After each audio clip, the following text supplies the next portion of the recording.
Yung mga kababayan natin gustong mag-abroad, pagdating sa immigration, hinarang, tinanapan ng school records.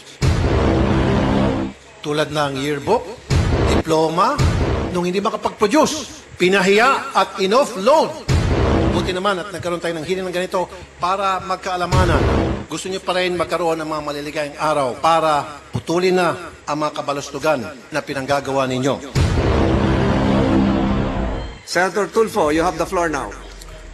Nakakayang isipin para sa akin na ito'y pangalawang araw na natin ng pagtatagpo para talakayin at imbestigahan ang nangyaring katiwalian sa NAIA na kung saan nakuna ng CCTV footage ang tangkang pagpuslit sa isang Chinese national papuntang Dubai sakay ng isang chartered flight na sinamahan pa naman talaga ng isang immigration officer papasok ng eroplano, meaning hanggang sa tarmac. Now, hindi pa man natatapos ang usaping ito, hindi pa natin nasolba. Here comes several complaints that I received recently.